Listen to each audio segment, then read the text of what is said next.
T with Minerva. We're going to do a sew along for Simplicity 9097. Now, this pattern comes with two different views. You've got view A, which is the jumpsuit, and then you've got view B, which is the dress, which is what I'm wearing. Now, the instructions do not call for pockets for the dress version, but I'm going to show you how to adapt the pockets from view A and put them on the dress view B, because we all need pockets, right? Okay, let's go ahead and take a look at the fabric, what materials you'll need, and we'll get started with the sew along. Our fabric is going to be the Enzyme Washed 100% linen fabric in dark red. So before we get started, linen is my absolute favorite. I love all the characteristics of it, but I wanted to show you the drape of this linen. It's nice and crisp. This is perfect for Simplicity 9097. Has a great structure to it. So some of my favorite characteristics of linen are the breathability of it. I do run hot, so that's key for me. I also love the way that it presses up when you're putting it together. It makes it very easy to line everything when you're running it through the machine. And I actually like the folds and creases that you get while wearing it. So this is 100% linen. You will have to deal with that, but I think it's pretty cool. Another cool characteristic of this fabric is as you wash it, it gets softer. Most linens are like that. As you wash it, it'll start to feel even better. All right, let's take a look at the materials. So if you look at the envelope, we're going to do version B. It shows pockets, but the instructions don't have the pockets in there. Not to worry, I'll show you how to do it. So we'll need buttons, and we'll also need some coordinating thread to match your fabric, and we'll need 5 inches of 1/8 inch wide elastic.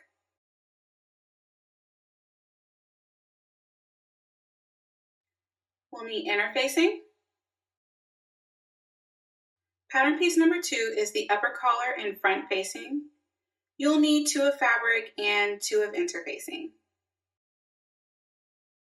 Pattern piece number 4 is the pocket, and it's designed for the pantsuit, which has more ease. So you're going to fold it over to match the same length as pattern piece number 12, which is the side front. Once you've done that, you can cut 2 out of fabric.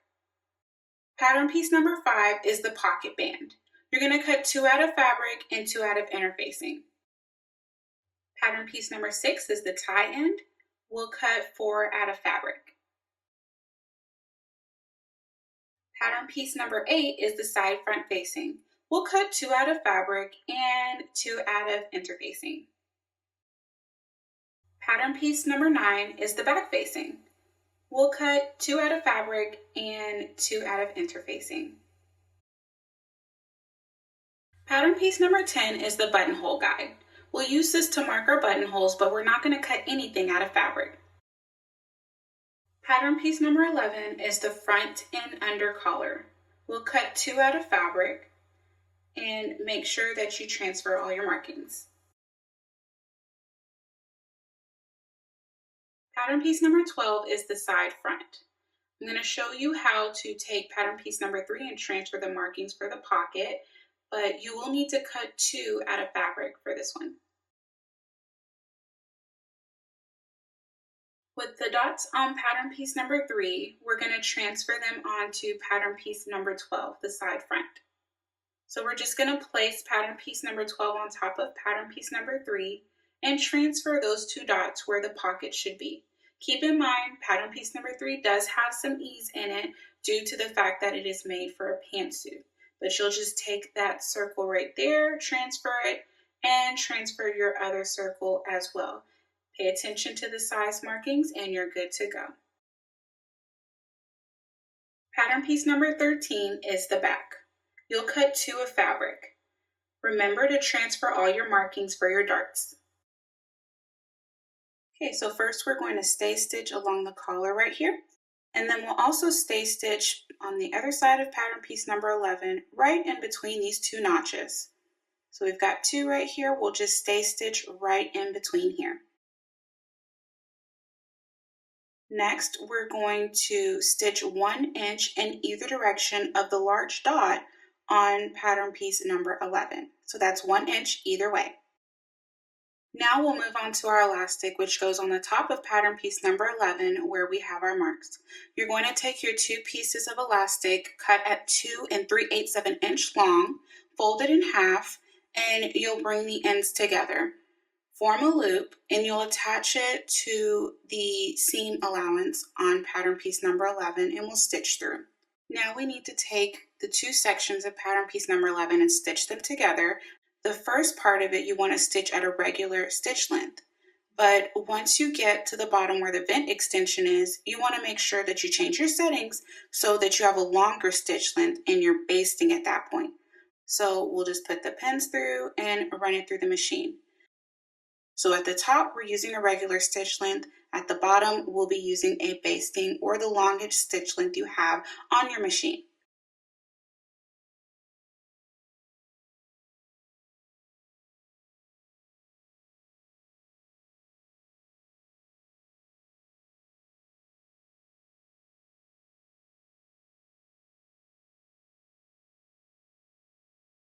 Now to work on the pockets. We're going to take pattern piece number 5, the pocket band, and pattern piece number 4, the pocket, and attach them on the notched edge. You want to make sure that you've already interfaced pattern piece number 5 and pressed under a half of an inch on the unnotched edge before attaching. Once you've done this, you can go ahead and take it to the machine and stitch.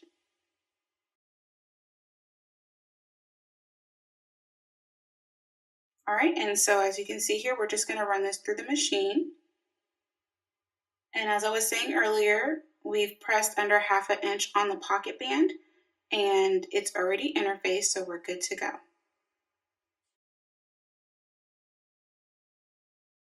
Okay, now that we've attached the pocket to the pocket band, we can go ahead and trim our seam. We want to reduce the bulk as much as we can since we will be folding this over to form our pocket. Okay, so as I'm trimming here, you want to make sure that you get close to the seam, but don't cut through it or you'll have to run it back through the machine because there will be a hole. Now that we've done that, you can take your pocket band and fold it over. You want to make sure you fold it over about 1/8 of an inch over your seam so that it covers it. And in order to attach this, you have two options. One, you can stitch in the ditch, which is where you run your machine exactly on the seam. So to the naked eye, you won't be able to see your stitches, but if you were to pull it back just a little bit, you could see the stitches underneath. Option number 2 is to top stitch. Now, for top stitching, I had a few ideas that I was thinking you could possibly do. You could use a different color thread for a bold look, just to have a playful thing. You could also add piping in between there, or another piece of fabric, just to give it a little bit of a different look, make it your own. Those were just a few ideas I had. So let me know below what you think you might add to the pockets if you're going to add anything at all. Okay, we're going to take pattern piece number 6, our tie-in, and stitch all the way around, leaving the large end open. So we're not going to stitch through that part right there. Okay, now that we've stitched up our tie-in, we're going to trim our seams. So the point of trimming your seam, again, is to reduce the bulk in your garment. When you turn something inside out, you want to make sure that it lays as flat as possible. And if you've had that issue before, sometimes that's what it is.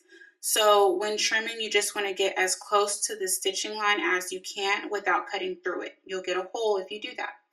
So once I get up to the corners, you'll see that I cut in a diagonal fashion to reduce the bulk on the corner. That way, when you turn it inside out, you'll get a nice crisp corner as opposed to it being rounded on the edge. It'll really help out even after you press it. If you don't clip that corner correctly, you'll still have an edge that's kind of rounded instead of it being nice and crisp and square. So once we're done trimming everything, we're going to turn our tie inside out and then it'll be time to press.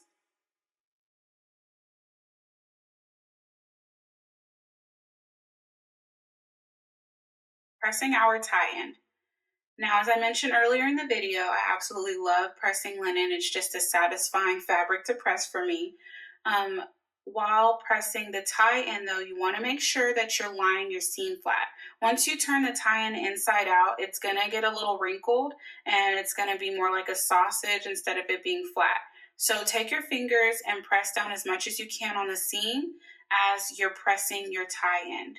Also make sure that you're picking up your iron and not just sliding it across your tie. And so we'll just make sure that we have everything laid out as best we can and not moving the iron around too much so that we don't have the tie end becoming misshapen from us moving the iron around, as opposed to picking it up and pressing it back down.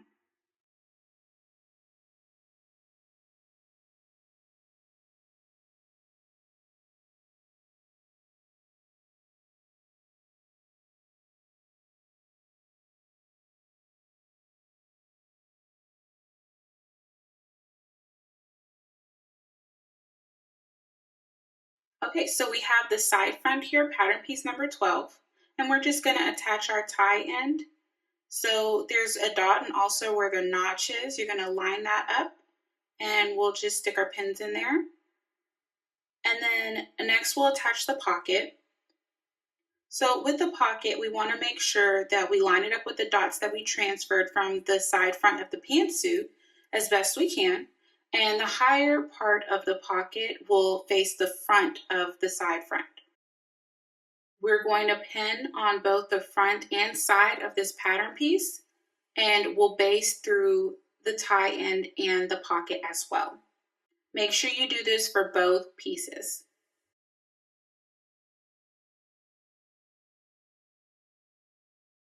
Now that we've attached the tie and the pocket to the side front, we're going to attach the front to the side front.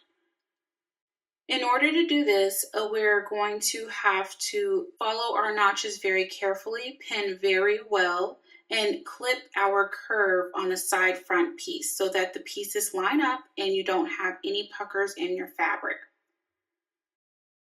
So I'm going to use these scissors here to clip as much as I can so that I'm able to get this fabric to lay as flat as possible and we don't have any issues when running it through the machine. So as you can see here, I'm going to lay my side front on top of my front piece. And we're just going to make sure that we line up the top of it with the notch up there. Okay, so when pinning this curved edge to the straight one, we're just going to start off with a few pins here, and then we're going to snip into our curved edge of the side front. At that point, we'll go ahead and add in more pins. It's going to be easier for you to ease your fabric together so that whenever you're running it through the machine, you don't have to worry so much about puckers and gathers occurring. Now, as we go down the rest of the garment, you can use less pins. You don't have to use as many, but it is important that you sew through all thicknesses. So that will include your tie, your pocket, your side front, and your front piece. Let's go ahead and take this to the machine and get it sewn up. Okay, so when attaching the side front to the front piece, you're going to want to take your time. I have sped this up, but you do want to adjust the fabric as you're going around that curve. Pull as much as you need to, but not too tight. You don't want it to have any ripples in it. And a good tip is to try to keep your fingers as close to the presser foot so you can feel if there are any gathers or wrinkles or puckers in the fabric before it goes through the needle. At that point, you'll have to take it out, and that's a whole lot of work. So just try to keep your finger as close to the presser foot and just feel so that you can correct that before it goes through the needle. And then we'll just continue to go down. At this point, if you want to speed through, you can, but just at the very beginning, I would suggest you slow down a little bit and take your time. That way you're not worrying about having any puckers or gathers, especially since it's more of a princess seam. It's going to be very visible as it's on the front if you make any mistakes where the fabric is not laying nice and smooth and flat. Another good tip for sewing this particular piece would be to use a walking foot as well. That could definitely help you keep the two fabrics going through at the same rate.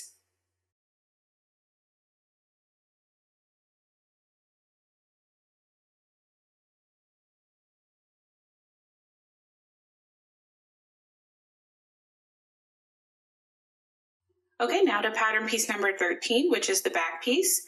We're going to work on the darts. So the dots that we made previously, we need to pinch the fabric together like so, and then we'll just pin together. So what I typically do is take the pen and I'll put it through one dot and have it go through the other dot on the other side when I pinch my fabric together. And then I will stitch down, starting from the top, going down to the bottom. But you just want to make sure your dots are matching up with where your pins are coming in and going out of on the fabric. Now that we've done that, we can take that to the machine. So when stitching, I start from the top of the garment and then I go all the way down. If you have a hard time following along with the darts, you can always use a fabric marker and line that all the way down so you can just follow it with your machine since you're not going along with the seam allowance.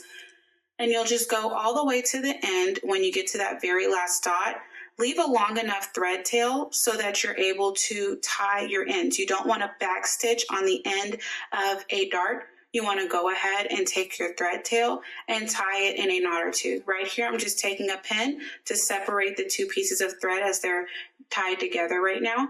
And then once I do that, I'll make one knot, make another knot, and my dart will be reinforced. Okay, now that we've completed our back dart, we're going to go ahead and attach the back piece to the side front. And so we're just going to place that right on top, right sides together. And then we'll make sure that we line up our notch right here. And then you want to make sure you also sew through all thicknesses, which includes the pocket. So go ahead and start pinning this together so we can take it to the machine. Okay, so while we're stitching this, we just want to make sure that we're keeping everything nice and flat, same as before. We do have a little bit of a curvature here, not as much as the side front attached to the front piece, but you do want to make sure you line everything up well so that it fits you.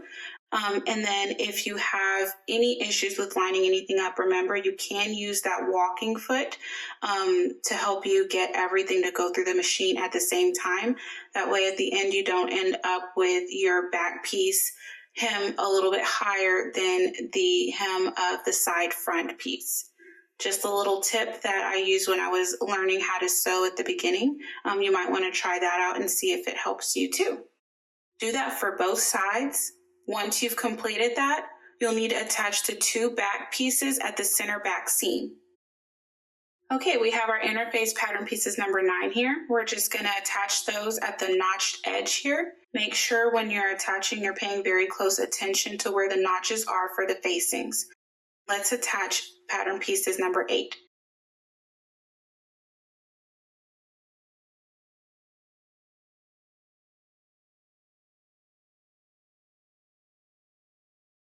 Pay close attention to where the notches are so that you're able to line everything up and you're not putting it on upside down. It's very important that you pay close attention so that you don't have to take your stitches out later.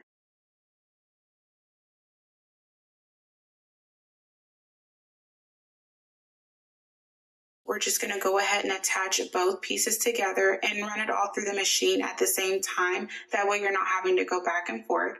Okay, so now that we've attached our back and side facings, we're going to attach that to the front facing. I went ahead and serged the bottom of the facings just so that I don't have any fraying. So we're going to attach the side facing to the top of the front facing up here.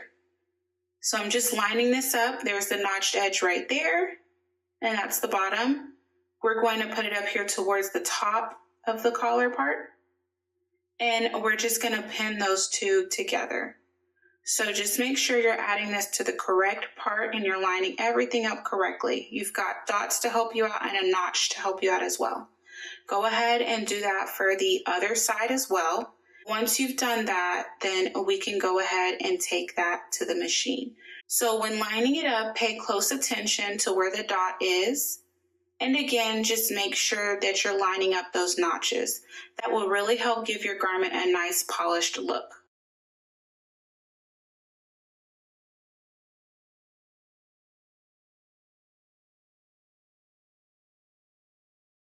So we'll just stitch here on both sides and let's take it to the machine.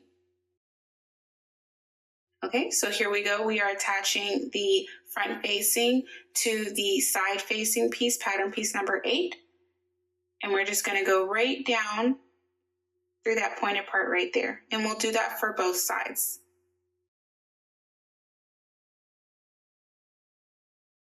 Okay, now we're going to attach our facing to our garment, to the dress. So we're just going to do right sides together and just start pinning. Now we have notches here, go ahead and line those up, that'll be helpful.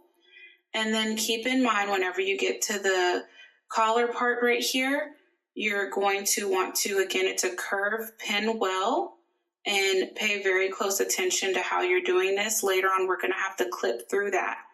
Also, we have our notches in the back. We'll line those up as well as the center back seam. Those are all good places that we can pin to help us get around. This is going to be a long stitch because we're starting from the front and going all the way around to the front again. So pin as you need to. Try to line everything up as well as you can so that whenever we're turning it inside out, you don't have anything that doesn't match up. Okay, so we've pinned the facing to the dress. At this point, we need to go ahead and clip into our curved part of the collar. Now you can do this after you stitch through, but I tend to do it before. To me, it just helps it go through the machine a little easier. You just want to make sure when you're doing this that you don't clip too far in, so when you turn it inside out, you don't have any holes. So if you prefer to wait till later, you can, but I go ahead and clip now. So just go ahead and make your little snips every so often, just so that it's easier for you to turn it. And also when we are understitching as well.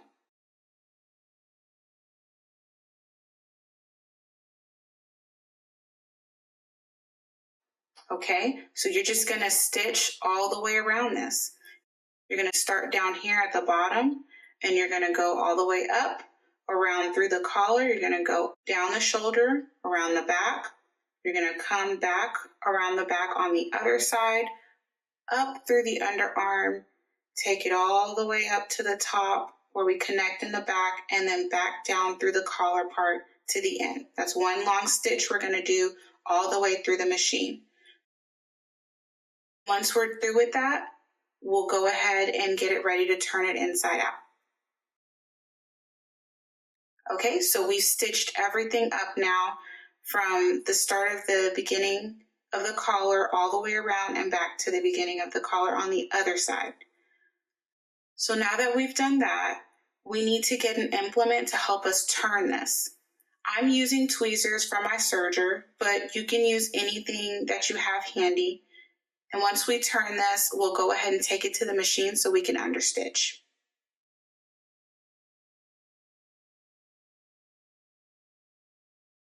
Okay, now it's time for us to do our understitching. So understitching is whenever you take your fabric. So here I'm showing you the back of the dress. I have the facing towards the inside of the machine and the dress going the other direction. The seam allowance is facing the facing. So when I'm understitching, I'm as close to the seam as I can get, and I'm just making sure that the seam allowance is attached to the facing. So when you're understitching, you just want to make sure that you stay as close to the seam, one, and number two, that you are having your seam allowance go towards the direction of your garment that is on the underside. And so that is the point of understitching. So as you can see here, I'm just making sure that I keep my finger on there. You don't want your seam allowance to roll under to the other side. Your fabric won't fall correctly. So this is just a finishing seam that helps your garment have a more polished look and keeps it from looking bulky, or sometimes you might see rippled or waves on your garment. Sometimes whenever you don't do understitching, this just tells your seam where it's supposed to go. And so that's what we're going to do all the way around as much as you can. When you're done, press it. Okay, let's talk about our buttonhole guide. So we have our buttonhole guide with the markings on it. We're going to talk about ways to transfer it and some practices you can use for adding buttonholes. First, I want you to take a look at the buttonhole guide that it has the word top up here. That's going to go towards your collar. So let's talk about my preferred method. I take pins and I put them in where the markings are. And once I do that, I pull the tissue paper up so the pins are left behind, and I run that through my machine. That's my preferred method. That works for me, but you have some other options. So you could also just transfer your markings with a fabric marker. That's another option you have. Or if you want to make sure that this is custom to your body, meaning that sometimes if you follow the buttonhole guide, you might have some gaps in places that you don't want to because everybody's body is different. You could try this garment on right now and test it out to see where the buttonholes will be best for you.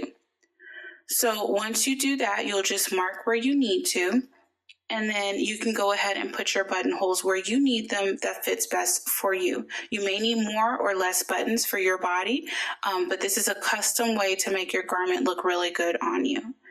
So here I'm just pulling up the tissue paper to leave the pins behind.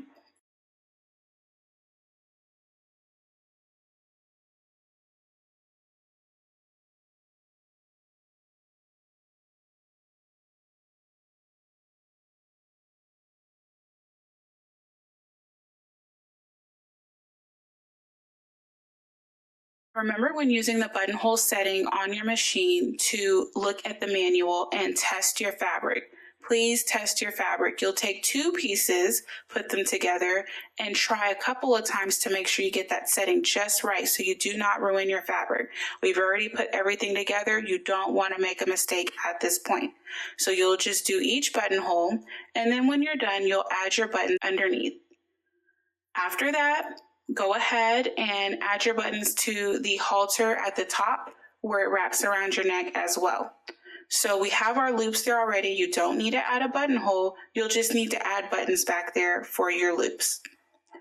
And once you do that, then we can go ahead and talk about hemming our garment. Okay, we've made it to the last step, hemming. So after you've tried your dress on, you've marked your hem as to the desired length for you. Remember, this is a personal garment. Customize it. You're going to go ahead and take this to the ironing board, and then I want you to press it under for the desired length that you mark all the way around. Another thing to note is that this is linen. It will fray, so you also need a serge or zigzag stitch all the way around as well. It's very important. Okay, let's talk about what we're going to do with these V extensions. Take the right side, you're going to fold that to the outside and stitch right here. Once you've done that, turn it to the inside, so fold everything and turn it right side out. And then you're going to take the rest of your hem and tuck it back under the way it should be. Once you've done that all the way around and you get to the left side of your garment, at that point, let's talk about the 2 different ways you can finish this off. Okay, so you have 2 options for the left side. You can either take your hem and you can fold that under and then fold your V extension under afterwards. So that's option 1. Or you have option 2 where you can take your hem and you can put it under and then take the V extension and put that under next. So those are your 2 options. I'm going to take my hem, tuck it under, and then take the V extension and put that under. That's what I chose to do. After that, I'll hem all the way around and you're done. All right, we've completed Simplicity 9097. As you know, my favorite part is the pockets, but I also made another modification. I did raise this part right here. By closing it up, I just stitched it together for a little more coverage, but you can feel free to leave yours open. Whatever is most comfortable for you, you're the creator of your garment. Also, I want to see you leave a comment and let me know if you chose view A or view B for this pattern. And if you have any fabric suggestions, leave those below as well. You might inspire somebody else. And thanks so much for watching.